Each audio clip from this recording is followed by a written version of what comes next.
she mistook the millionaire heir for a regular worker, and he fell in love by accident. Before we begin, tell us in the comments, what city are you watching from? And don't forget to rate this story from 0 to 10 at the end. Enjoy the story.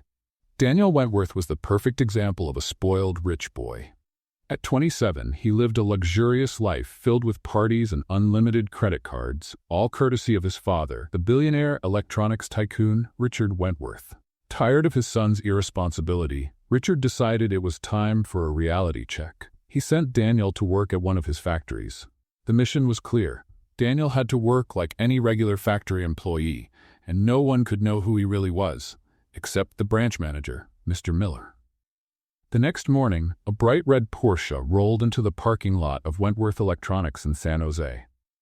It stopped right in the spot marked "Reserved for Forklift." The nearby employees paused for a second, and out stepped Daniel Wentworth, sunglasses on, looking full of himself. From the office window above, Mr. Miller let out a sigh. He was already bracing for the chaos. Only he knew who Daniel really was. To everyone else, this guy was just the new intern. Daniel was greeted by the welcome team and given the usual instructions. In the locker room, he spent 15 minutes just trying to figure out how to put on the factory uniform. He wore the shirt backwards, mistook the ID badge for a credit card, and even asked if there was a laundry service to remove a stain from his blazer. When he finally made it to the production floor, the disaster began. He tried to lift a box and almost knocked over an entire stack of components.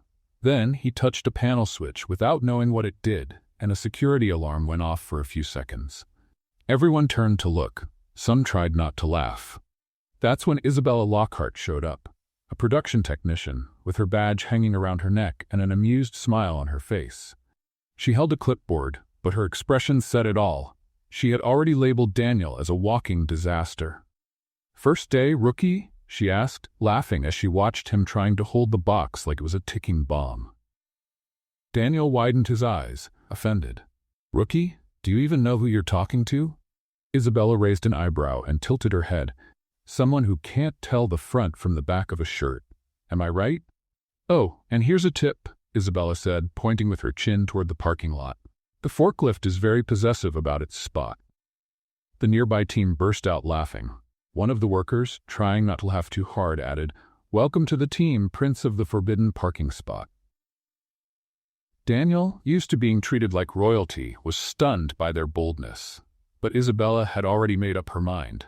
That clumsy intern needed a guide, and she was going to be the one. The next morning, Daniel arrived determined to prove that his first day had just been beginner's bad luck. This time, he parked the Porsche in a regular spot, fixed his hair in the mirror, and walked confidently toward the factory entrance. Isabella was already waiting for him on the production floor. Holding a blue folder and wearing a smile that mixed amusement with a bit of maternal discipline. "Good morning, Prince of the Forbidden Parking Spot," she greeted, waving the folder. "Sleep well in your castle?" Daniel sighed, trying to keep his bored movie star look. "My name is Daniel, and yes, thank you for asking."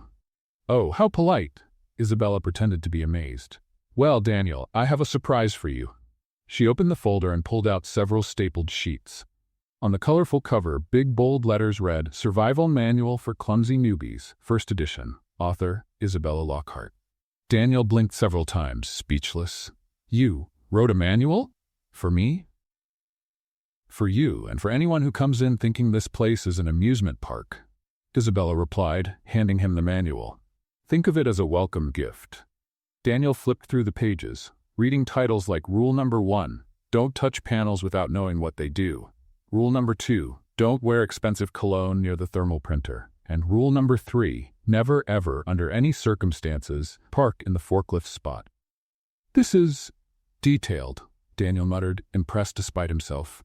"And there's more," Isabella said, pointing to a specific page. "Check out Rule Number 7. When the alarm goes off, it's not your cue to start dancing."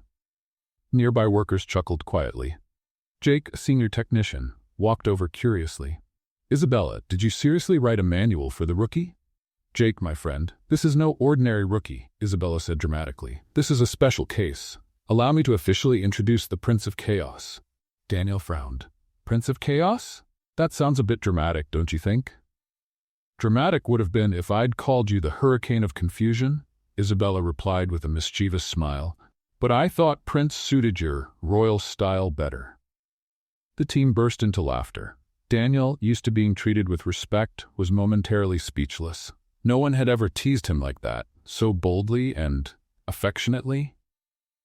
Isabella clapped her hands to get everyone's attention. All right, Prince, time for your first hands-on lesson. Your mission today? Organize these ID tags by numerical code. She pointed to a table covered in small white tags with printed numbers. Looks easy, Daniel said, confident. Looks can be deceiving, Isabella whispered to Jake, who was trying not to laugh. Daniel sat down and started sorting the tags. For the first few minutes, everything seemed fine. He worked methodically, creating small numbered piles. Isabella watched from a distance, arms crossed, like a teacher overseeing a student during a test. He's doing well, commented Sarah, a quality control employee. Just wait, Isabella replied, glancing at her watch. In 3, 2, 1. As if on cue, Daniel raised his hand. Isabella? What's the difference between code 2847A and 2847B?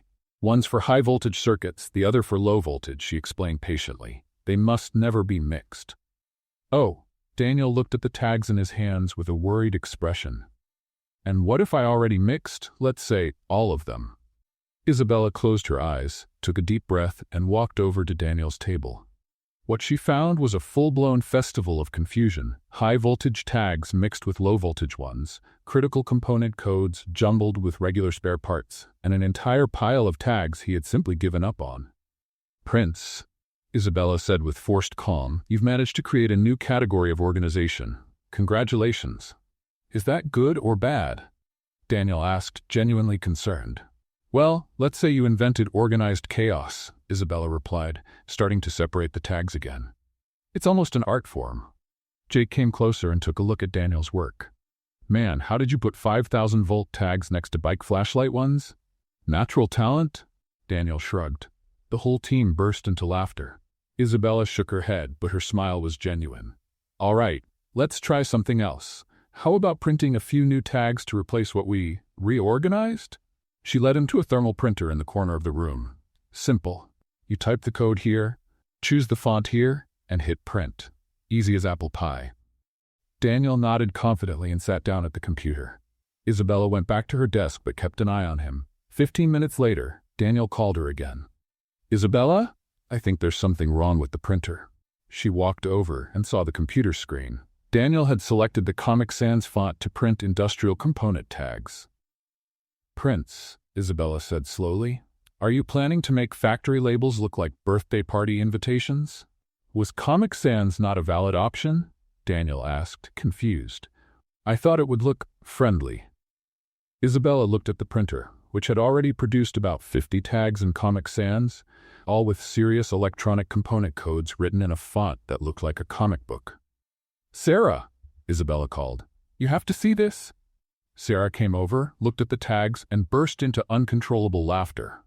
Oh my goodness, they look like lunchbox labels. Soon, several employees gathered around the printer, looking at the Comic Sans tags like they were modern art. You've got to admit, Jake said, they're unique. Daniel, realizing he had caused another little disaster, braced himself to be scolded. But to his surprise, Isabella just turned off the printer and looked at him with an amused expression. You know what, Prince? In 15 years working here, I've never seen anyone turn industrial tags into something so creative. So I'm not fired? Daniel asked, relieved. Fired? Isabella pretended to think about it. No, you're way too entertaining to fire. Plus, I'm curious to see what other kinds of art you'll create. For the first time in his life, someone was laughing at Daniel, openly teasing him, and he didn't feel offended. On the contrary, there was something refreshing about that honesty. Isabella didn't treat him like some untouchable prince, but like a regular person who could make mistakes, learn from them, and even be the butt of a harmless joke. Isabella, Daniel said hesitantly, can I try again? The labels, I mean, with a font that's more appropriate? Of course, she answered, smiling. But first, let's add a new rule to the manual. Rule number 15, Comic Sans is banned in industrial settings. Daniel laughed, and in that moment, something shifted. For the first time, he didn't want to impress someone with money, charm, or his last name. He just wanted to do it right, to make Isabella smile like that again, but for a different reason. And that feeling was completely new to him. The lunch bell rang exactly at noon, and Daniel watched as the employees rushed away from their stations with a kind of urgency that looked almost desperate. Jake ran past him as if escaping a fire. "First rule of the cafeteria, Prince," Jake shouted over his shoulder. "Last one there gets the leftovers." Daniel looked around, confused. In his world, lunch meant reservations at expensive restaurants or silver trays served by butlers. The idea of racing for food was completely foreign to him. Isabella appeared at his side, swinging her badge keys like a bell. "Aren't you coming to lunch?" she asked, noticing his hesitation. "Of course I am," Daniel answered, trying to sound casual. "I'm just studying the environment." Isabella raised an eyebrow. "Studying the environment? It's a cafeteria, Prince, not a museum. The food doesn't bite." She started walking toward the cafeteria, and Daniel followed, trying to maintain his usual confident posture. The factory's cafeteria was the complete opposite of everything he was used to. Plastic tables, mismatched chairs, and a counter where a friendly woman was serving food from giant pots. Daniel got in line behind Isabella, watching the other workers grab blue plastic trays and move down the line with ease. When it was his turn, he stepped up to the counter and studied the handwritten menu on a chalkboard hanging on the wall. Daniel murmured, frowning. "Where are the lactose-free options?" The woman at the counter, a lady named Betty, looked at him with a puzzled expression. "Lactose-free? Honey, we've got regular milk and sour milk. Which one do you want? And the gluten-free choices." Daniel went on, ignoring the answer. "Do you have anything made with truffle oil?" Isabella, who was right behind him in line, began to chuckle softly. At first it was a quiet laugh, but it grew until she was laughing openly, holding her stomach. "Oh my goodness," Isabella managed to say between laughs. "You're joking, right?" Daniel turned to her, genuinely confused. "Joking about what?" "I'm just asking about the menu options." Isabella wiped tears from her eyes and stepped up to the counter, still laughing. "Betty, can you give me 2 of today's special burritos?" Betty smiled and prepared 2 huge burritos, wrapped in foil, placing them on cardboard plates along with fries and 2 diet sodas. Isabella took one of the plates and handed it to Daniel. "Here you go," she said with a playful smile. "This burrito has everything you asked for, and it even comes with diet soda." Daniel took the plate and examined the burrito like it was a newly discovered archaeological find. He turned it over, trying to understand what it was made of. "This is food?" he asked, hesitantly. "It's a burrito, Prince," Isabella explained, trying not to laugh again. "Mexican food. You've never had a burrito?" "Well, I've had them at fancy Mexican restaurants," Daniel replied defensively, "but they didn't look like this."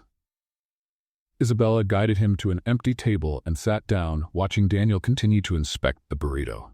"Come on, try it," she encouraged. "I promise it's not poisonous." Daniel took a deep breath, like he was about to jump out of a plane, and took a cautious bite of the burrito. His expression went through several stages: surprise, confusion, a slight grimace, and then, unexpectedly, his eyes lit up. He chewed slowly, processing the flavors, and suddenly started to laugh. Not the polished, charming laugh he used at parties, but a real, spontaneous laugh. "I don't know what this is," Daniel said through laughter, still holding the burrito, "but it's amazing." The whole table burst out laughing. Isabella laughed so hard she nearly choked on her own bite. "He discovered the burrito," Jake announced to the entire cafeteria, which turned to watch the scene. "What's in here?" Daniel asked, examining the inside of the burrito. "Beans, rice, cheese, all together? And meat, peppers, lettuce, tomato," Isabella listed, wiping tears of laughter from her eyes. "It's basically a Mexican hug wrapped in a tortilla." Daniel took another bite, this time with more confidence. "A Mexican hug," he repeated thoughtfully. "I like that." Sarah, sitting at the next table, leaned forward. "Wait until you try Betty's Friday lasagna. That's a full Italian hug." "Friday?" Daniel asked, excited. "I'm already looking forward to it." Isabella watched Daniel as he shared his diet soda with her, offered fries to Jake and Sarah, and chatted enthusiastically about food like it was the most important discovery of his life. There was something different about him in that moment. "You know," Isabella said, accepting the soda he offered. You seem different when you're not trying to impress anyone. Daniel stopped chewing and looked at her, curious. What do you mean? Well, since this morning you seemed a little tense, like you were acting a part, Isabella explained. But now you seem more relaxed, more like yourself. Daniel thought about her words for a moment. It was true. For the first time in a long while, he wasn't calculating every move, every word, every expression. He was just being. Maybe it's the magical power of the burrito, Daniel suggested, taking another bite. Or maybe it's because you finally stopped trying to be the perfect prince and accepted being the prince of chaos, Isabella replied with a warm smile. Daniel laughed, and that's when something shifted between them. It wasn't dramatic or obvious, but when he smiled at Isabella this time, there was no pose, no calculated charm, no intention to impress. It was simply an honest, genuine smile from someone who was truly enjoying himself. Isabella noticed the difference right away. That smile lit up his face in a completely new way, making him look younger, more approachable, more human. She smiled back, feeling something strange and warm spreading in her chest. Much better, she murmured, almost to herself. What? Daniel asked, still smiling. Nothing, Isabella replied quickly, feeling her cheeks flush. I was just thinking that your smile is much better when you're not trying to win someone over. Daniel stopped eating and looked at her for a moment, processing the comment. Was I trying to win someone over? Ever since you got here, you've had this movie star attitude, Isabella explained, gesturing. Too much perfectly styled hair, too many sunglasses, too much mysterious air. But now you seem like a real person. A real person who doesn't know how to eat a burrito, Daniel added, laughing. Exactly, Isabella agreed. And that's much more charming than any magazine pose. The rest of lunch flew by. Daniel asked about his coworkers' lives, laughed at Jake's jokes, complimented Betty's food, and even helped Sarah open a stubborn ketchup packet. When the bell rang, signaling the end of break, he looked at his watch, surprised. It's over already? He asked, genuinely disappointed. Time flies when you're not counting the minutes until you can leave, Isabella observed, standing up from the table. As they walked back to the production area, Daniel carrying his tray to return it, Isabella couldn't stop thinking about his smile. There was something about that moment of sincerity that had touched something in her heart. And Daniel, in turn, discovered something surprising. For the first time in a long time, he didn't want a moment to end. Not because of luxury, fancy fun, or status, but simply because he was enjoying the company of real people, having real conversations, sharing something as simple as a burrito. When they got back to the work area, Isabella turned to him. Ready for more training, Prince? Ready, Daniel replied, and his smile was still that same real smile. No performance. Isabella smiled back, feeling that something had definitely changed between them during that lunch. She walked over to a workstation in the corner of the room where several boxes were neatly arranged with electronic components. Colorful resistors, small capacitors, wires in various colors, and small circuit boards. All right, Prince, she said, clapping her hands to get Daniel's attention. Time to test your progress. Daniel stepped closer, still energized from the success of lunch. That genuine smile still lingered on his lips. What's the challenge now? He asked, rubbing his hands together as if preparing for something big. Isabella picked up a basic circuit board and a simple diagram. Let's see if you can build a basic panel using electronic components, she explained, pointing to the diagram. It's pretty simple. Just think of it as Legos for adults. Daniel studied the diagram, frowning with concentration. Looks easy, he said, sounding confident. Oh, but there's one important difference, Isabella added with a playful smile. If you make a mistake, it won't explode. It'll just become a meme. Jake, who was working at a nearby station, looked up, intrigued. Isabella's letting the prince handle electronics? I have to see this. Soon, several employees started gathering discreetly, pretending to tidy up their own workstations, clearly curious about what was about to happen. Isabella pulled out a chair for Daniel. Take a seat, young grasshopper. Your mission is to connect these components following this diagram, she said, pointing to the paper. Red resistor goes here, blue capacitor goes there, and the wires connect everything. Easy as apple pie. Daniel sat down and adjusted the chair like a surgeon preparing for delicate surgery, then began studying the diagram. All right, he murmured to himself. Red resistor. Here it is. He picked up a small red component and examined it from every angle, as if it were a rare diamond. Isabella leaned on the table nearby, watching him with growing amusement. Prince, it's just a resistor. It won't bite. I'm being careful, Daniel replied, focused. You said it wouldn't explode, but you didn't say if it bites. Sarah, who had come over to watch, began laughing softly. He's right, Isabella. You didn't say anything about biting. Daniel started connecting the first component to the board. So far, so good. The trouble began when he tried to follow the diagram for the second component. This blue wire goes here, he muttered, placing a wire in a completely random spot. Actually, Isabella tried to step in. The diagram shows it goes. No, Daniel interrupted, determined. Let me try it on my own first. I can do this. Isabella exchanged a playful look with Jake and decided to let him continue. Over the next 15 minutes, Daniel created something that defied every known law of electronics. He connected red wires where blue ones were supposed to go, placed resistors in completely random spots, and somehow managed to make a capacitor hang in the air, held only by a wire that seemed to defy gravity. How is that capacitor floating? Asked Tommy, a young technician who had stopped to watch. Natural talent, Daniel replied proudly, unaware he had created a physical impossibility. Isabella stood by silently, biting her lip to keep from laughing. Daniel's panel was becoming a piece of abstract art. It was colorful, had a strange kind of symmetry that almost made sense, and absolutely no practical function.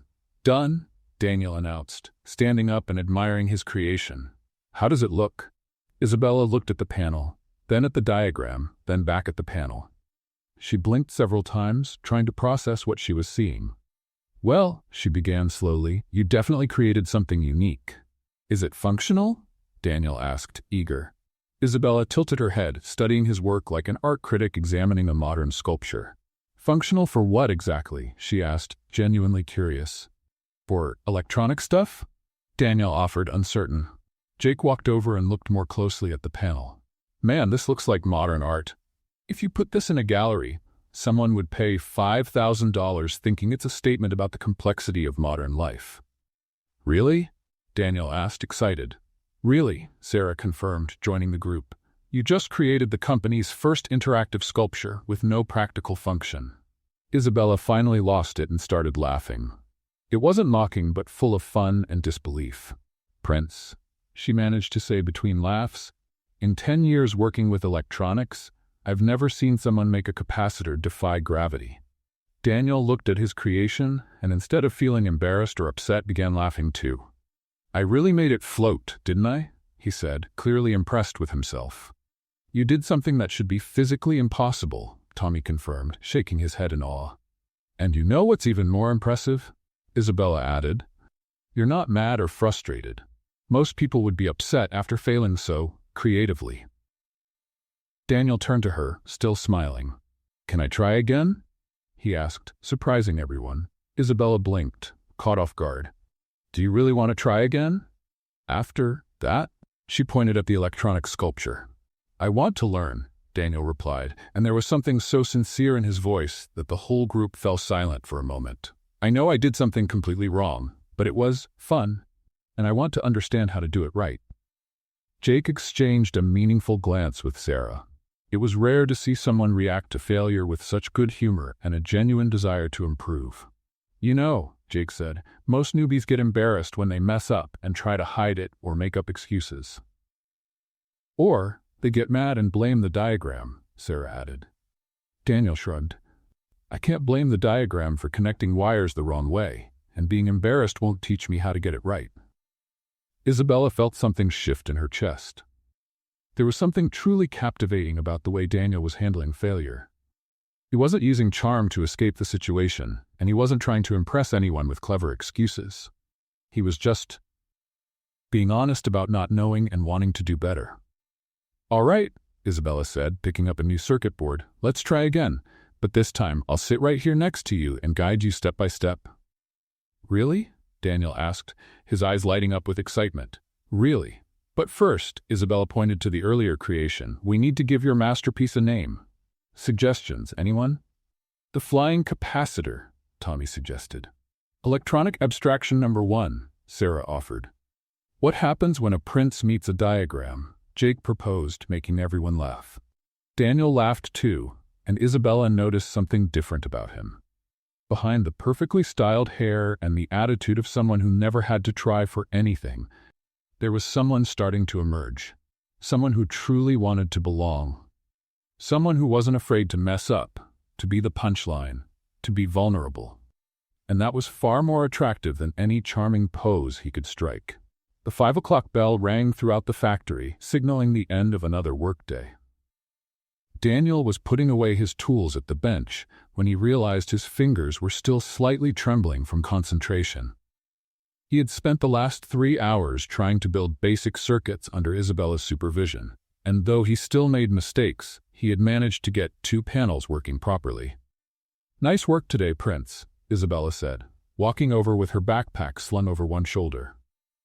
"You almost didn't create any modern art in the last 2 hours." "Almost," Daniel repeated, laughing. "Is that progress?" "It's a miracle," she replied with a smile. "I mean, considering you started out making capacitors float, yes, it's definitely progress." Other employees began saying goodbye and heading out, but Isabella hesitated for a moment. "Hey, Prince," she said, adjusting the strap of her backpack, "are you in a hurry to leave?" Daniel looked around, as if expecting an answer to come from the silent machines. "In a hurry? No, not really." "Why?" "I want to show you something," Isabella said, walking toward a door Daniel had never noticed before. "Come with me." She led him up a narrow staircase at the back of the building. Daniel followed, curious, hearing his own footsteps echoing on the metal. "Where are we going?" he asked, holding onto the railing. "Patience, young grasshopper," Isabella replied over her shoulder. "Every great reveal needs suspense." They climbed 2 flights until they reached a heavy door marked Terrace, Maintenance Staff Only. Isabella pushed it open and gestured theatrically. "Welcome to my private office," she announced. Daniel stepped out onto the terrace and instantly understood why Isabella had brought him there. The view was breathtaking. From up there they could see all of San Jose stretching out to the horizon, with mountains in the distance painted in golden hues from the setting sun. "Wow," Daniel murmured, genuinely impressed. "This is amazing." "Right?" Isabella said, clearly proud of her discovery. "I found this spot on my second day here. I come up whenever I need to think or when the machines get too loud." She led him to a corner of the terrace where there were 2 old plastic chairs and a makeshift table made from a flipped box. "This is my personal Zen spot," Isabella explained, sitting in one of the chairs. "Nothing fancy, but it's got the best view in the city." Daniel sat in the other chair, still soaking in the landscape. "It's better than any fancy restaurant I've ever been to," he said, and there was a sincerity in his voice that made Isabella look at him with curiosity. "Really?" she asked. "A guy like you must know some incredible places." Daniel paused for a moment, as if choosing his words carefully. "I've been to expensive places," he corrected. "But this is different.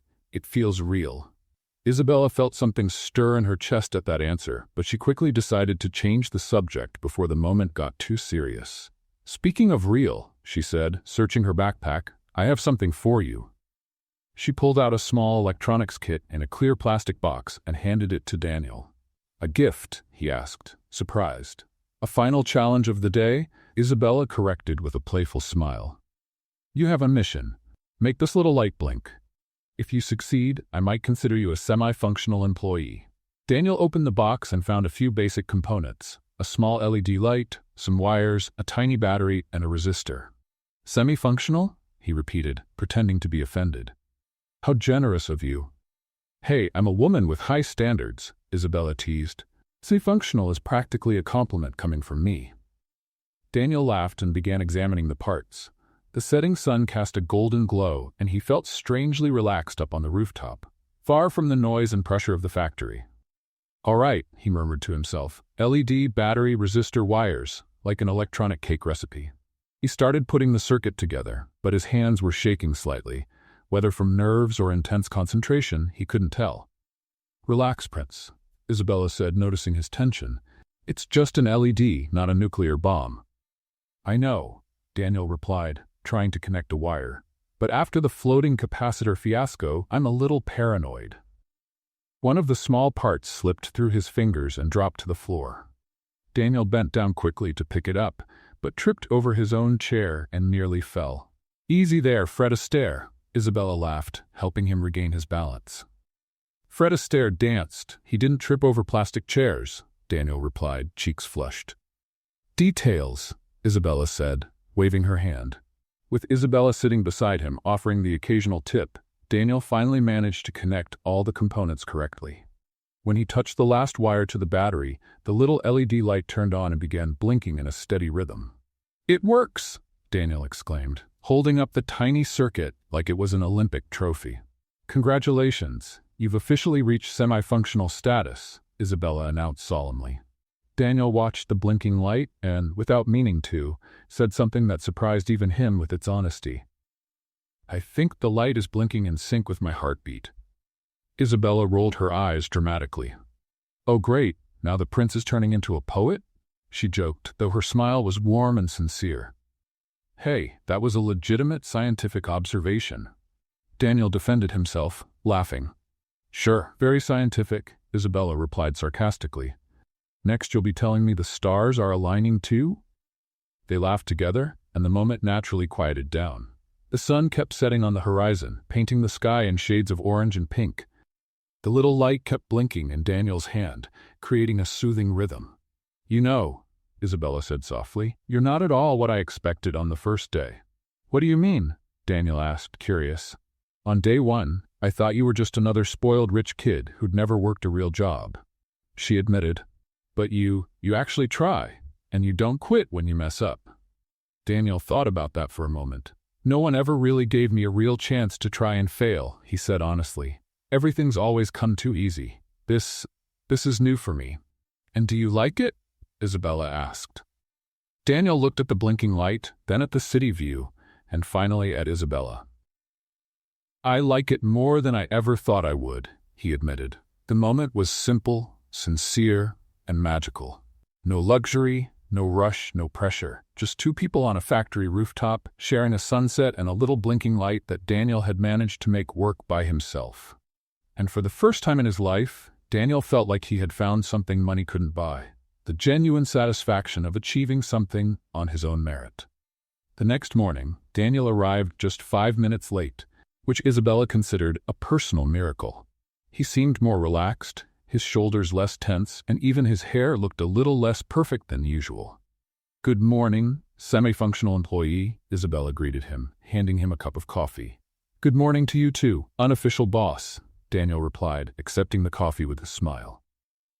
As he took a sip, Isabella noticed something she hadn't picked up on in the past few days. The watch on Daniel's wrist was clearly expensive, very expensive, not something a regular intern would be wearing. "Nice watch," she said, trying to sound casual. "Where'd you get it?" Daniel looked at his own wrist like he was seeing the watch for the first time. "Oh, this? Found it on sale online," he said quickly. "You know how it is, sometimes a good deal just pops up." Isabella raised an eyebrow. That watch looked like a Rolex, and online sales on Rolexes weren't exactly common. "Must have been quite the deal," she murmured. Later that morning, while they were working side by side organizing components, Jake came over with a supplier contract for Isabella to sign. "Isa, can you take a look at this contract?" Jake asked. "It's from the new resistor supplier." Isabella took the paper and began reading, but Daniel, standing right beside her, glanced over her shoulder almost instinctively. "Those payment terms aren't great," he commented casually. 30 days is standard, but they're asking for 15. And that clause about late delivery penalties seems way too soft. Isabella and Jake both looked at him, surprised. "How do you know about contract terms?" Isabella asked. Daniel realized he had said too much and blushed slightly. "Oh, I watched a few business videos online," he said, trying to sound uninterested. "Just corporate reflex, you know." "Corporate reflex?" Isabella repeated slowly. "Where exactly were you working before this?" Daniel hesitated just a little too long. "I worked in a few different things. Nothing major." It was too vague, and Isabella noticed, but before she could press further, Daniel quickly changed the subject. "What about you, Isabella?" he asked. "Have you always worked with electronics?" "Don't change the subject so obviously, Prince," Isabella said, though her tone had a smile. But yes, I've always liked understanding how things work. My dad was a mechanic, so I grew up taking everything apart. Your dad must be proud to see you working here, Daniel said with genuine curiosity in his voice. He would be, Isabella answered, her voice softer now. He passed away 3 years ago, but he always said I had golden hands for fixing anything.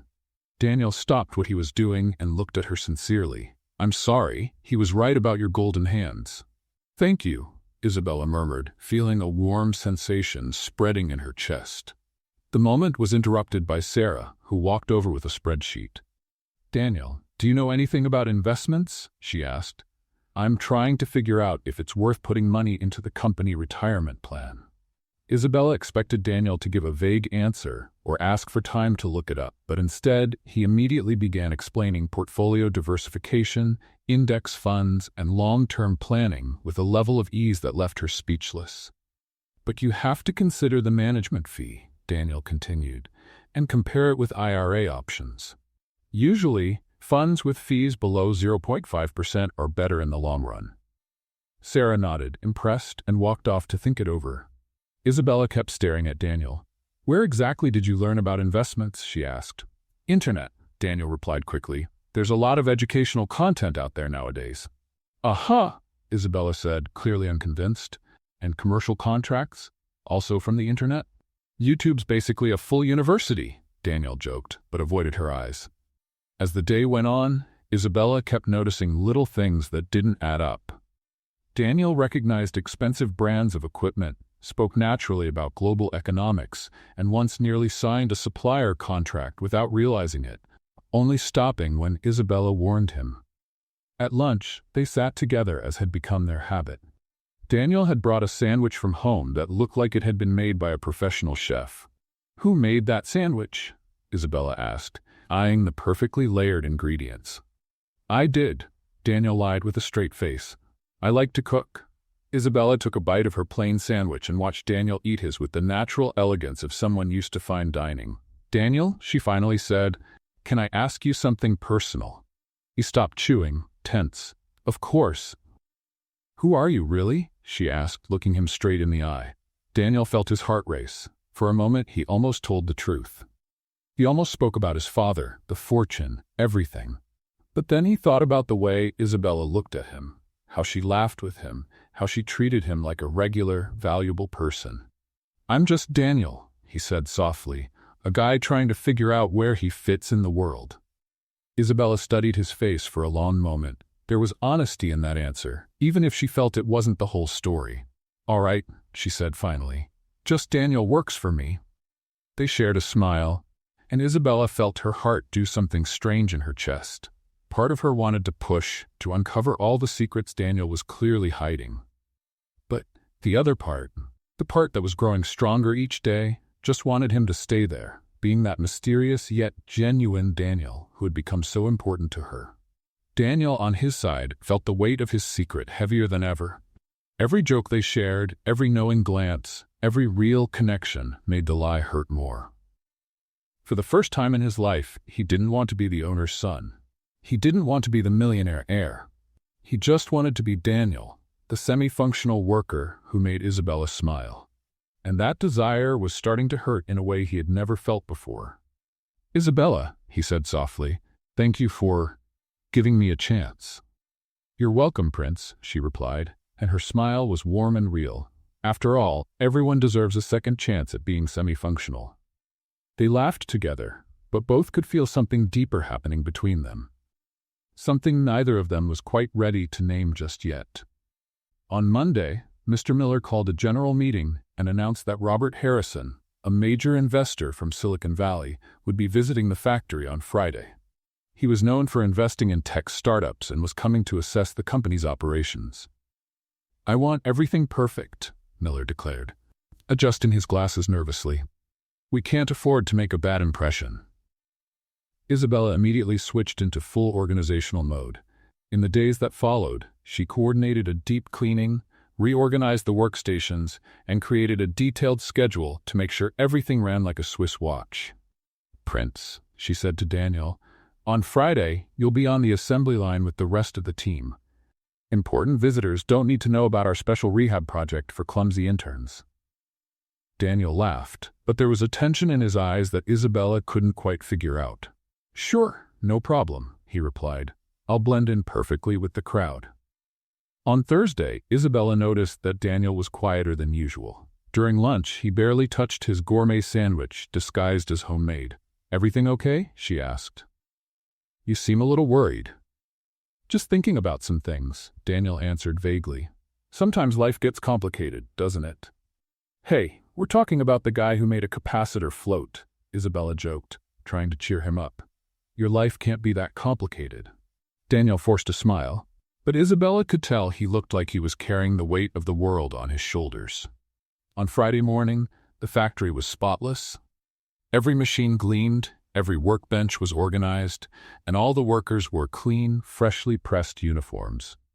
Isabella had arrived 2 hours early to make the final adjustments. "Everything's perfect," she murmured to herself, checking her list for the 10th time. Daniel arrived at the regular time and went straight to the assembly line, as planned. Isabella noticed he seemed nervous, but she figured it was just the general pressure everyone was feeling. At exactly 10 o'clock, a black limousine pulled up in front of the factory.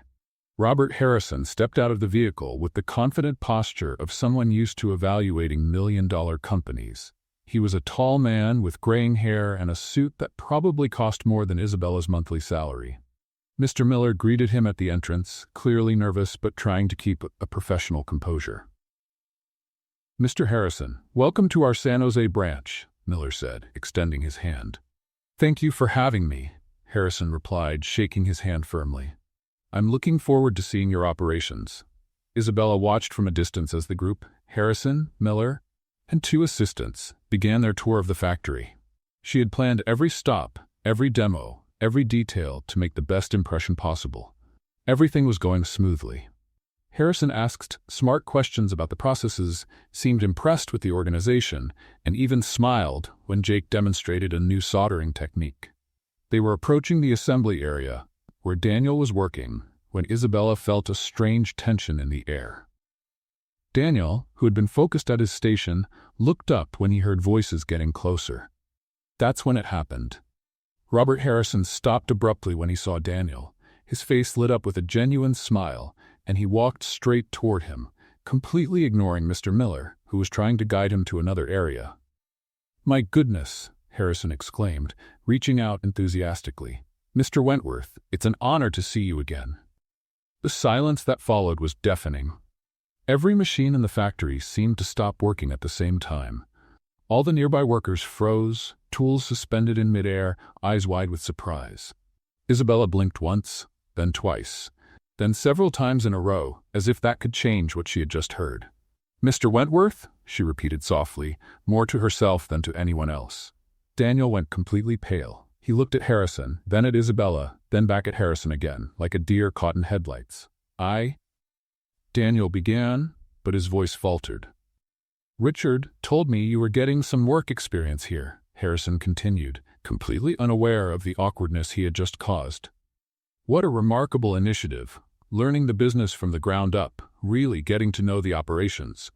Your father must be so proud." Jake dropped a screwdriver. The sound of metal hitting the floor echoed through the factory like a gunshot. Isabella felt like the world had stopped spinning. All the pieces of the puzzle began to come together with painful clarity.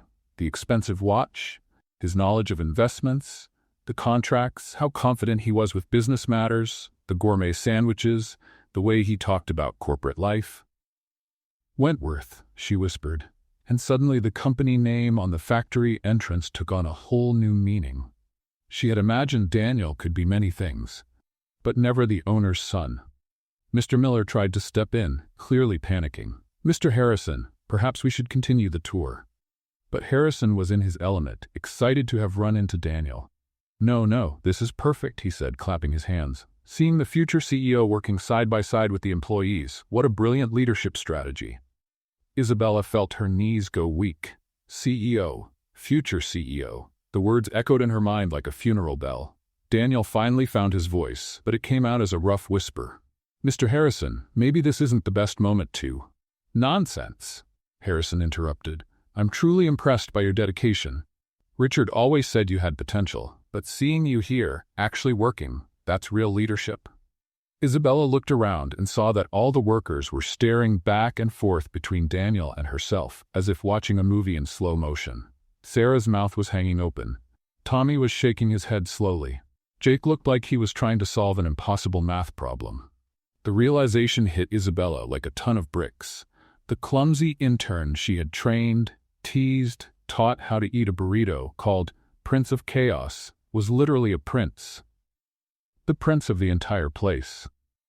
She didn't know whether to laugh at the cosmic irony of the situation, cry from the embarrassment of having treated the future owner of the company like a lost child, or scream from the anger of being so completely fooled. Isabella, Daniel said softly, taking a step toward her. She looked at him, and in that moment, everything they had shared over the past few weeks took on a new and painful meaning. Every laugh, every moment on the terrace, every honest conversation had been built on a lie. You, she said, her voice trembling between shock and something that could have been either anger or hurt, you're? I can explain, Daniel said quickly. Isabella slowly shook her head, still trying to process the weight of the revelation. The owner's son, she murmured, the future CEO, the Prince of Chaos is an actual prince. And with that realization, Isabella felt like the ground had vanished beneath her feet. For a moment that felt like forever, Isabella stood there, staring at Daniel like he was a complete stranger. The noise of the factory had gradually returned, but there was a tension in the air that everyone could feel. Isabella. Daniel tried again, taking another step toward her. But Isabella was already moving. Without saying a word, she turned and walked quickly toward the exit of the production area. She didn't run, didn't make a scene. She just left, with the determination of someone who urgently needed fresh air. Isabella, wait, Daniel called, but she didn't look back. Robert Harrison, finally realizing he had walked into some kind of situation, looked confused as he glanced between Daniel and the figure walking away. Did something happen? He asked Mr. Miller.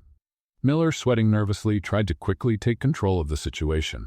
Don't worry, Mr. Harrison, let's continue the tour over here, he said, steering the investor away from the commotion. Daniel tried to follow Isabella, but Jake quietly stepped in his way. Man, maybe give her a little space, Jake suggested softly. But I need to explain, Daniel protested. Explain what? Sarah appeared beside them, arms crossed. That you're the owner's son and you were just pretending to be one of us? That's not how it was, Daniel said, defending himself. No? Tommy joined the group, clearly amused. Because from where I'm standing, the Prince of Chaos really is a prince. The other employees began to gather, whispering among themselves. Some looked like they thought the whole thing was hilarious. Others clearly felt betrayed or confused. He fooled us, murmured a woman from quality control. Honestly, it's kind of genius, said another. The future CEO actually learning how the factory works. Poor Isabella. Sarah shook her head. She must feel so foolish for giving orders to the future boss. Daniel listened to the comments like they were daggers. Every word confirmed his worst fears about how people would react to the truth about him.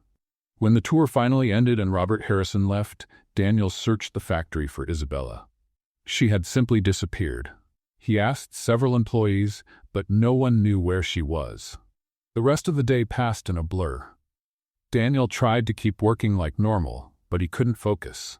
Every time someone looked at him, he wondered if they were seeing Daniel, or the owner's son. When the shift ended, he rushed to the parking lot, hoping to catch Isabella as she was leaving, but she was already gone. That night, alone in his apartment in Malibu, Daniel picked up his phone and dialed Isabella's number. It rang several times before going to voicemail. Isabella, it's me, he said after the beep. Please, give me a chance to explain. I know you must be really upset, but please, call me back. He waited an hour, nothing. Then he sent a text message. I can explain everything. Please give me a chance. 2 hours later, still no reply. Daniel paced around the house, restless and frustrated. He had never cared this much about what someone thought of him. All his life, if someone got mad at him, he would just move on. There were always other people, other fun, other distractions, but Isabella was different. what she thought actually mattered in a way he didn't fully understand. That's when he noticed the small electronics kit on the coffee table. The one they had worked on together up on the terrace. He had brought it home as a memory of that special moment. An idea came to him. If he could rebuild the circuit by himself, maybe it would help him think about how to fix things with Isabella. Daniel sat on the couch and carefully took the kit apart. He was sure he remembered how to put it back together. After all, Isabella had explained every step so clearly. He picked up the little LED light and connected it where he thought it belonged. Then he took the resistor and placed it where he believed it should go. He connected the wires based on his memory of what they had done together. When he was done, he connected the battery and nothing. The light didn't turn on. "That's strange," he murmured, checking the connections. He tried again, this time switching the resistor's position. Still nothing. On the third try, he used a completely different setup. The light blinked once, then died. "Almost," he said to himself, feeling encouraged. But on the fourth, fifth, and sixth attempts, nothing worked. Every combination he tried ended in total failure. Daniel leaned back on the couch, staring at the components scattered across the coffee table, and let out a long sigh. "Without you, nothing works," he whispered, as if the pieces in front of him could understand. The irony wasn't lost on him. Here he was, the son of an electronics tycoon, and he couldn't even get a tiny LED to light up. But it wasn't just about the circuit. It was about everything. Without Isabella guiding him, teaching him, laughing with him, and correcting him when he messed up, nothing seemed to work. Not electronics, not his job, not himself. For the first time in his privileged life, Daniel Wentworth was facing a problem he couldn't solve with money, charm, or family connections. He had lost the trust of someone who truly mattered, and there was no shortcut to earning it back. He tried calling Isabella once again. Voicemail. "Isabella," he said, his voice more vulnerable this time. "I know I messed everything up. I should have told you the truth from the start. But please, don't give up on me. I'm still the same guy you taught how to eat a burrito, the one who made a capacitor float. I'm still the Prince of Chaos who needs your help not to blow up the factory." He paused, looking at the broken electronics kit. "And apparently, I still need your help to make a simple light blink." Daniel hung up the phone and stared at the ceiling of his ridiculously expensive apartment. For the first time, all that luxury felt empty and meaningless. He had discovered something more valuable than any inheritance. The feeling of being appreciated for who he truly was, not for what he owned. And now he had lost it, because he hadn't been brave enough to be honest from the beginning. In that moment, Daniel realized he'd have to do something he had never done before, earn a second chance, instead of simply expecting it to be handed to him. But first, he had to figure out how to do that without it seeming like he was using his status or money to force forgiveness. It was the hardest challenge he had ever faced, and for the first time in his life, there was no instruction manual to follow. Saturday arrived like slow torture for Daniel. He'd spent all of Friday at the factory being expertly avoided by Isabella. Every time he tried to approach her, she mysteriously had to check something urgent on the other side of the building. When he headed to the electronics section, she moved to the supply room. When he tried to catch her in the cafeteria, she had apparently decided to start fasting. "She's dodging me with GPS-level precision," Daniel complained to Jake during lunch. "Man, she could teach tactical evasion to the army," Jake replied, clearly amused. "I saw her walk all the way around the factory just to avoid your workstation." Sarah, sitting at the next table, leaned in to join the conversation. "Yesterday she asked me to go fetch some parts from storage. When I got back, I found out the parts were on her desk the whole time. She just wanted an excuse to leave when she saw you coming." Daniel sighed dramatically. "I need to talk to her. How am I supposed to explain anything if she doesn't stay in one place for more than 5 seconds? Maybe you should try a different approach," Tommy suggested. "Like, find out where she goes after work." Daniel looked like he was giving that some thought. "Wouldn't that be a little stalkerish?" "Not if your intentions are honest and romantic," Sarah offered. "Then it's more like a romantic ambush." "A romantic ambush," Daniel repeated, thinking, "that sounds better than stalker." Jake laughed. Man, you know you're desperate when romantic ambush sounds like a solid plan. After some quiet investigation, Daniel learned through Betty from the cafeteria that Isabella often went to a coffee shop called a Coffee Corner in Santana Row after work. Betty had mentioned it casually while talking about how Isabella always asked her to pack a slice of carrot cake from that cute little place where she gets coffee. On Saturday afternoon, Daniel parked his car across the street and watched the cafe like a private detective.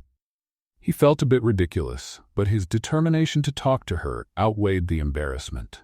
At 4:30, he saw her walk into the cafe. She was wearing jeans and a casual top, her hair down, and she looked more relaxed than she had in days at the factory. Daniel took a deep breath, checked his reflection in the rearview mirror, and decided this was it. He crossed the street with determination, but the moment he opened the cafe door, his nerves got the better of him. He walked in too fast, didn't notice a customer coming out carrying a tray with 4 coffees, and nearly caused a slow-motion collision. "Watch out!" the man yelled, trying to juggle the tray. "Sorry, I'm so sorry." Daniel apologized over and over, trying to steady the drinks. "Is everything okay? Did anything spill?" The little incident had already caught the attention of half the cafe. People were watching with that curious look you give when unexpected entertainment walks in. Isabella, sitting at a table in the corner, looked up from her book and immediately rolled her eyes when she saw Daniel. "Oh no," she muttered to herself. Daniel, finally free from the tray-carrying man, looked around for Isabella and spotted her. He walked toward her with the grace of someone who had just been part of an awkward scene. "Isabella," he said as he reached her table. "Daniel," she replied coldly, closing her book and crossing her arms. "What an amazing coincidence to run into you here." "Okay, it wasn't a coincidence," he admitted, noticing that several people were still watching. "I needed to talk to you." "Here? In front of everyone?" Isabella gestured discreetly toward the nearby tables, where customers were pretending not to listen but clearly catching every word. "I tried to talk to you at the factory, but you—" Daniel made a gesture like someone running. "You ran away from me all day." "I didn't run," Isabella protested. "I was busy." "Busy avoiding eye contact," Daniel countered. An older woman at the next table whispered something to her husband, who immediately turned his head to get a better look at the conversation. Daniel realized he had an audience and figured if he was going to make a scene, he might as well be honest about it. "Isabella," he began, his voice growing more serious, "I lied about who I was." The noise level in the cafe noticeably dropped. Even the barista stopped frothing milk to listen. "I know," Isabella replied, trying to keep her voice down. "But it wasn't out of malice," Daniel went on, ignoring the fact that he was making a very public confession. "It was because, with you, I could just be me." Isabella tried to keep a stern expression, but Daniel noticed her eyes flicker for a moment. "For the first time in my life," he continued, stumbling a bit over the words, "I wasn't just a last name. I wasn't a bank account. I wasn't somebody's famous son. I was just Daniel." The cafe was now completely silent. Even the espresso machine had stopped making noise. "Daniel who didn't know how to eat a burrito," he added, a nervous smile forming. "Daniel who made capacitors float. Daniel who needed a survival manual for clumsy employees." Isabella felt her resolve start to soften, but she tried to hold her ground. "And you thought I didn't deserve to know the truth?" she asked. "I was scared," Daniel admitted. "Scared that you'd stop looking at me the same way. Scared you'd stop laughing at my mistakes. Scared you'd start treating me like everyone else does." "Like everyone else?" Isabella asked, genuinely curious in spite of herself. "Like I'm special because of my dad's money," Daniel explained. "Like every word I say must be wise just because I have an inheritance. Like I'm not allowed to make mistakes because rich people don't mess up. They just make bad investments." Despite herself, Isabella almost smiled at that last comment. The lady at the next table whispered loudly to her husband, "This is better than those afternoon soap operas." Daniel heard the remark and glanced around, realizing there were at least 10 people listening to every word. "Maybe we should," he started. "No," Isabella interrupted, a spark of amusement appearing in her eyes for the first time since the reveal. "You started this public drama, so finish it." Daniel swallowed hard and decided to keep going. Isabella, I know I messed up. I should have told you the truth from day one, but these past few days, they've been the best of my life. Not because of the job or the factory or learning about electronics. He paused, gathering courage. It was because of you. Because of the way you looked at me when I finally did something right. Because of the way you laughed when I got it wrong. Because of how you treated me like a regular person. Isabella studied his face for a long moment. She could see the sincerity in his eyes, the vulnerability he rarely showed. Finally, she sighed and, with a playful smile that made Daniel's heart skip a beat, said, "Now are you going to buy my coffee, Prince?" The tension in the cafe dissolved instantly. Laughter spread across nearby tables, and even the barista smiled and went back to work. "I'll buy your coffee for the next 10 years if you forgive me," Daniel replied, relieved. 10 years? Isabella raised an eyebrow. "For all the drama you caused, I think 15 sounds more fair." "Deal," Daniel said without hesitation. Isabella finally gave a real smile, and Daniel felt like he could breathe again for the first time in 2 days. The following Monday, Daniel arrived at the factory prepared to face the consequences of his very public revelation.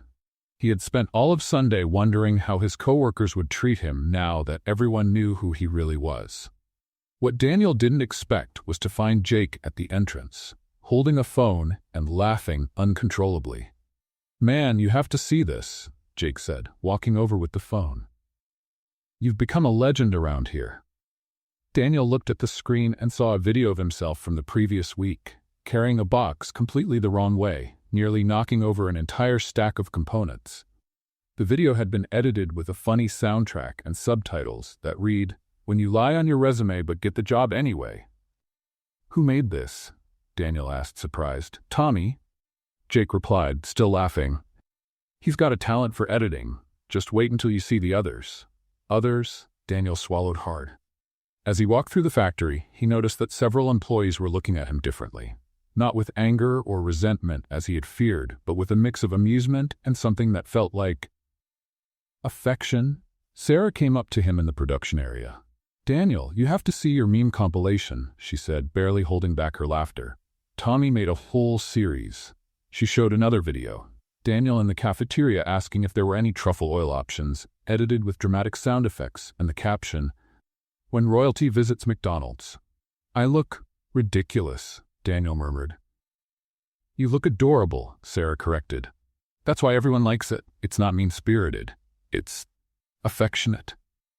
Tommy showed up, holding his own phone. "Hey, Prince, want to see my masterpiece?" he asked excitedly. "It's you trying to assemble that control panel. I edited it with classical music, like a National Geographic documentary about human evolution." Daniel watched the video of himself randomly connecting wires, with a made-up narration layered on top.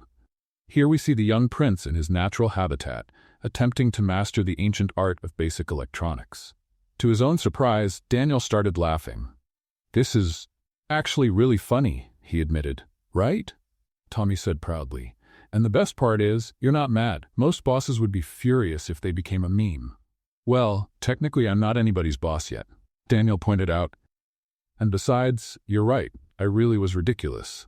Isabella approached the group with a smile Daniel couldn't quite read. "Good morning, internet celebrity," she said. "I saw you've become a star on our internal social media." "Isabella," Daniel said, still unsure where they stood after the conversation at the cafe. "About yesterday." "Yesterday, you bought me coffee and carrot cake," Isabella interrupted. "We're even, for now." Daniel smiled, relieved. Her tone was much lighter than it had been in recent days. "Good, because I need your help with a project." "Project?" Isabella raised an eyebrow. "What kind of project?" "It's a surprise," Daniel said, trying to sound mysterious. "Do you trust me?" Isabella pretended to think deeply. "Considering your track record with electronics?" "Not exactly, but I'm curious enough to supervise and make sure you don't electrocute anyone." Throughout the morning, Daniel secretly worked on a special electronic panel, with Isabella watching his every move. "What exactly are you trying to do?" she asked, seeing him connect LEDs in a specific pattern. "You'll see," Daniel replied, focused. "Just tell me if I'm connecting the right wires to the right places." "That blue wire should go there," Isabella pointed out. And make sure the resistor is in the right spot, or it'll burn everything. It took nearly 2 hours, but Daniel finally finished his secret project. It was a panel with several LEDs connected in a way that, when turned on, would form words. "Done," he said, breathing heavily. "Now, can you flip that switch over there?" Isabella looked at the panel suspiciously. "If this explodes, you're doing my laundry for a month," she warned. "Deal," Daniel agreed. When Isabella flipped the switch, the LEDs lit up in sequence, forming the words, "Will you be my girlfriend?" The entire factory seemed to stop. Workers from all over started gathering to see what was going on. Jake whistled, impressed. "Man, this is better than any romantic movie I've ever seen," he said. Isabella turned bright red, but she couldn't hide the smile spreading across her face. "Seriously?" she asked. "You're asking me out with an electronic panel?" "Well," Daniel said, nervous, "you always said I needed to learn how to make things actually work. This one works, right?" Isabella looked at the panel, then at Daniel, then at the whole team gathered around them, clearly waiting for her answer. "You realize that if I say no, you'll be the guy who got turned down in front of an electronic panel, right?" she said, trying to keep a serious tone. "I realize that," Daniel replied, "but I thought it was worth the risk." Tommy raised his phone. "This is definitely going to become a meme," he muttered. Isabella let out a dramatic sigh. "Well, I have a few conditions," she said. Daniel's heart skipped a beat. "Conditions? First, you'll keep being my intern until I decide you've graduated from the clumsy employee rehab program." "Agreed," Daniel said quickly. "Second, no special treatment just because you're the owner's son. If you mess up, I'll correct you in front of everyone, just like I always have." "Agreed," Daniel repeated. "Third, you'll teach me how to make that gourmet sandwich you bring every day. Because there's no way you're making that yourself." Daniel laughed. "Deal. Any other conditions?" Isabella pretended to think for a moment, clearly enjoying the suspense she was creating. "Just one more," she said, taking a step closer to Daniel. "You have to promise you'll never lie about who you are again. Because I like the real Daniel, electronic flaws and all." "I promise," Daniel said, his voice turning more serious. Isabella smiled and, without warning, gave him a quick but meaningful kiss. "Accepted," she said. "But you're still my intern, and you still have a lot to learn." The whole factory burst into applause and whistles. Jake shouted, "Finally!" Sarah clapped excitedly, and Tommy was already recording everything for the next video. "Best relationship proposal in factory history," declared Betty, who had come out of the cafeteria to see what the commotion was about. Daniel held Isabella's hand, still in disbelief that it had worked. "So technically, you're now my boss and my girlfriend?" he asked. "Technically, you're still the Prince of Chaos who doesn't know the difference between high-voltage and low-voltage wires," Isabella replied. "So yes, I'm definitely still your boss." The team laughed, and Daniel realized that, for the first time in his life, he was exactly where he wanted to be. Surrounded by people who liked him for who he was, not for what he had, with a girlfriend who wasn't afraid to put him in his place, and with a future he'd have to build with his own hands. It was both scary and exciting, and definitely better than any life of luxury and privilege he had lived before. 2 weeks after the electronic proposal, life at the factory had settled into a new routine. Daniel and Isabella worked side by side, with her supervising his progress, while he showed a level of dedication that surprised everyone, including himself. On Thursday morning, Daniel was focused on assembling a complex control panel when Isabella walked up with a concerned look on her face. "Prince," she said, "we have a situation. Mr. Miller just told me your father is on his way, right now." Daniel almost dropped the resistor he was holding. "My dad? Here? He didn't say anything about coming." "Apparently, he wanted to make a surprise visit," Isabella explained. "Miller's in total panic. He wants you to act like the owner's son." Daniel looked at the half-finished panel in front of him, then back at Isabella. "What if I don't want to?" he asked. "What do you mean?" Isabella frowned. "What if I want him to see me exactly like this? Working, learning, being this?" Daniel gestured to himself, wearing the factory uniform with a small solder stain on his shirt. Isabella studied his face for a moment. "Are you sure? Because your father's probably expecting to find you in some executive office, not assembling electronic panels." "I'm sure," Daniel replied, going back to his work. If he wants to see me, he's going to see who I really am now. 15 minutes later, Richard Wentworth walked into the factory with the commanding presence of a man who had built an empire. He was tall, with neatly combed gray hair and a suit that probably cost more than a new car. Mr. Miller followed him, clearly nervous, trying to guide him toward the offices. "Mr. Wentworth, if you'd like to go up to my office, I can call Daniel to join us," Miller suggested. "Actually," Richard said, stopping and looking around the production area, "I'd like to see how the operations work first. Where's my son?" Miller discreetly pointed to where Daniel was working, focused on his panel, with Isabella beside him offering guidance. Richard watched for a moment, clearly surprised. He had expected to find Daniel in some office, delegating tasks or, at worst, pretending to work. He hadn't expected to see him truly focused on a technical task, slightly sweating from concentration. "Interesting," Richard murmured, walking toward them. Daniel noticed him approaching and looked up. When he saw his father, his first reaction was tension, but he quickly forced himself to stay calm. "Hi, Dad," he said simply, without stopping what he was doing. "Daniel," Richard replied, observing the scene. "May I ask what you're doing?" "Building a control panel for Line 3, Daniel explained, showing the project. "Isabella's teaching me about integrated safety circuits." Richard looked at Isabella, who remained professional but clearly protective of Daniel. "And you are?" Richard asked. "Isabella Lockhart, production technician," she answered, extending her hand. "An unofficial supervisor of your son." "Supervisor?" Richard raised an eyebrow. "Someone has to make sure he doesn't electrocute anyone," Isabella said with a smile. "He's improved a lot, but he still needs constant supervision." Jake, working at the bench nearby, couldn't resist. "You should have seen him on the first day, Mr. Wentworth. He almost took down half the factory trying to carry a box." "Jake," Daniel protested, though he was smiling. "It's true," Sarah joined in. "And you should see the videos Tommy took. Daniel became our official meme." Richard watched the interactions with growing surprise. There was something natural, a genuine sense of camaraderie between his son and the employees that he had never seen before. "Daniel," Richard said, "can I speak with you in private?" Daniel hesitated, glancing at Isabella. "Go," she encouraged him. "Your panel will still be here when you get back." Father and son walked to a quieter area of the factory. "Well," Richard began, "this wasn't exactly what I expected to find." "What were you expecting?" Daniel asked. "Honestly, I expected to find you pretending to work, counting the minutes until you could go back to Malibu," Richard admitted. "But you seem different." "I am different," Daniel confirmed. "How so?" Daniel thought for a moment before answering. "For the first time in my life, I wake up in the morning knowing I have something important to do. Something only I can do because I've learned how to do it." Richard looked at his son's face, noticing a maturity that hadn't been there before. "And you want to stay? Here?" "I do," Daniel answered without hesitation.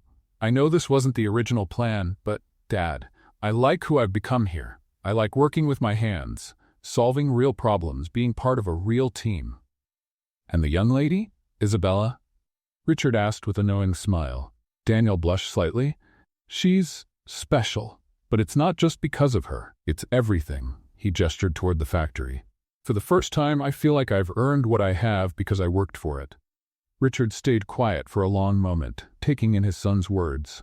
"You know you're still my heir, right?" he finally said. "One day, all of this will be yours anyway." "I know," Daniel replied. "But when that day comes, I want to be ready. I want to truly understand the business, not just the numbers on a spreadsheet." Richard smiled, and it was a genuine smile of pride. "I'm impressed," he admitted, "and proud, very proud."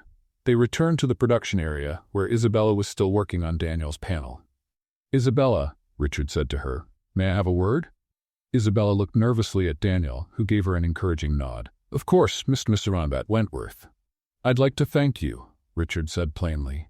"Thank me?" Isabella looked confused. "For seeing potential in my son when he couldn't see it himself, for being patient with him, for helping him become this." He gestured toward Daniel, who was now back to work with renewed energy. Isabella smiled. "He did all the hard work, Mr. Wentworth. I just guided the process a little." "Well," Richard said, "I'd like to talk with you about a promotion. This company needs people like you in leadership roles." Isabella blinked, surprised. A promotion? Talent development supervisor, Richard explained, with a special focus on mentorship and onboarding programs. Interested? Isabella looked at Daniel, who was beaming with happiness for her. Very interested, she replied. That afternoon, as Richard got ready to leave, he pulled Daniel aside for one last conversation. Son, he said, I'm proud of the person you've become, and that Isabella, she's special. She's amazing, Daniel agreed. She helped me figure out who I really am. Then don't let her get away, Richard advised with a smile. And keep working hard. The world needs more leaders who understand the value of honest work. As he watched his father leave, Daniel felt a deep sense of fulfillment. He had found not only love, but purpose. And for the first time in his life, he was genuinely looking forward to whatever the future held.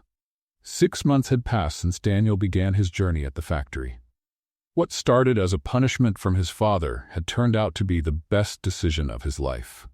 He and Isabella worked side by side every day, she in her new role as talent development supervisor, and he learning every aspect of the business with a level of dedication that surprised everyone. On Friday, the workday had ended, and Isabella was gathering her materials when her phone buzzed with a message from Daniel. Meet me on the rooftop. Urgent. It's a matter of life or death, or coffee. Isabella raised an eyebrow, intrigued. Daniel had left the factory 15 minutes earlier, saying he forgot something in his car. Curious and slightly concerned, she climbed the stairs to the rooftop that had become their special spot. When she opened the door, she was completely speechless. The sunset painted the sky in golden and rosy shades, casting a magical light over the whole scene.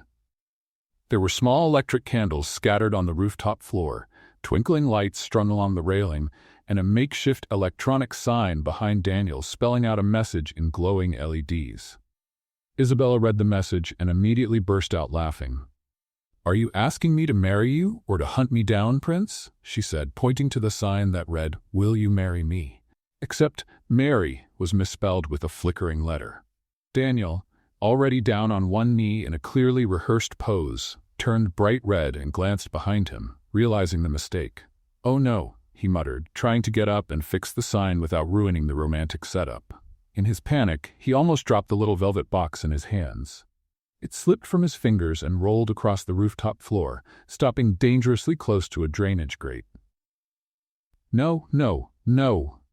Daniel dove to the ground to catch the box before it vanished, crawling across the floor in the least graceful way possible. Isabella was laughing so hard she had tears in her eyes. "Daniel, breathe," she said between laughs. "The box isn't going to run away." Daniel finally retrieved the box and stood up, his hair a complete mess and a dust mark on his shirt. "I wanted it to be perfect," he said, trying to fix his hair with one hand while holding the box with the other. "But I guess with me, it only works if it's chaotically perfect." Isabella stepped closer and gently smoothed his hair. "Chaotically perfect is exactly how I like it," she said, smiling warmly. Daniel took a deep breath, knelt down again, this time ignoring the broken sign, and opened the box. The ring was simple and elegant, not flashy or extravagant, but there was something special about it. Isabella picked it up to get a closer look and saw a small engraving on the inside. "Prince of Chaos and Queen of Patience." "You're unbelievable," she whispered, tears forming in her eyes. "Unbelievably lucky if you say yes," Daniel replied, his voice trembling slightly. "Isabella Lockhart, will you be the one to fix my daily short circuits for the rest of our lives?" Isabella laughed through her tears, looking at the man kneeling in front of her. The same man who had parked his Porsche in the forklift spot, who made capacitors float and turned industrial labels into comic art. The same man who had become her best friend, her greatest challenge bat, and the love of her life. "I will," she said, reaching out so he could slip the ring onto her finger. Daniel stood up and kissed her under the golden sunset. At that exact moment, as if it had been perfectly timed, the electronic sign behind them finally worked properly. The flickering letters stopped, and the misspelled word mysteriously corrected itself from "marry" with a Z to "marry" with an S. Isabella pulled back from the kiss and looked at the sign, surprised. "How did you do that?" she asked. "I didn't do anything," Daniel replied, confused. "Maybe even the factory's happy for us." They laughed together, and Isabella realized that this imperfect moment had been more perfect than any elaborate proposal ever could have been. 3 months later, the wedding was exactly how Isabella had always wanted it. Simple, intimate, meaningful, and in the place that had brought their lives together. The factory. The cafeteria had been transformed into a party hall by the employees themselves. White balloons were tied to the chairs, simple but beautiful flowers decorated the tables, and a handmade banner by Betty hanging on the wall read, "Long live the Prince of Chaos and his Queen." Daniel walked in nervous but glowing, wearing a suit that, true to his style, had a slightly crooked tie despite Jake's multiple attempts to fix it. Isabella appeared in a delicate, simple dress made by a seamstress who was a friend of her mother. She looked absolutely radiant, proving she didn't need luxury to be the most beautiful bride in the world. Jake served as best man, and Sarah was the maid of honor. Tommy, of course, was the official videographer, promising to create the most romantic wedding meme in history. When the improvised officiant, Mr. Miller himself, who had gotten an online license, asked if they took each other as husband and wife, they both answered, "I do," with huge smiles. The moment they kissed as husband and wife was marked by employees throwing confetti made from old, recycled reports, now colorfully shredded. The kiss was followed by enthusiastic applause, loud whistles from Jake and Tommy, and even the unexpected sound of a test siren, which went off when someone accidentally bumped into the control panel. Daniel hugged Isabella and whispered in her ear, "This was the first project in my life that went right from start to finish." Isabella laughed and replied, "Oh no, you still have a lot to learn, Prince. But now I'll teach you, as your wife." Richard Wentworth, who had insisted on paying for the party despite the couple's protests, watched from a distance with a proud smile. His son had found not just love, but purpose and true happiness. Betty brought out a cake she had made especially for the occasion, decorated with tiny blinking LEDs, working perfectly for once, and the phrase, "Happily ever after, no short circuits." And so, with joyful tears, laughter echoing through the cafeteria, and lots of love, began the new life of Mr. and Mrs. Daniel Wentworth. Chaotic, funny, real, and completely happy. They had proven that sometimes the best romances start with misunderstandings, grow through patience and humor, and end with the certainty that you've found not just a romantic partner, but a life partner, someone who accepts every flaw and still finds a reason to laugh with you. The Prince of Chaos had finally found his Queen of Patience, and together they were ready to build a life full of love, laughter, and, inevitably, a few more crazy electronic adventures. What did you think of Isabella and Daniel's story? Let us know in the comments. Rate this story from 0 to 10. What score would you give it? Subscribe to the channel and turn on notifications to follow all our stories, and don't forget to check out more emotional stories by clicking here at the end screen.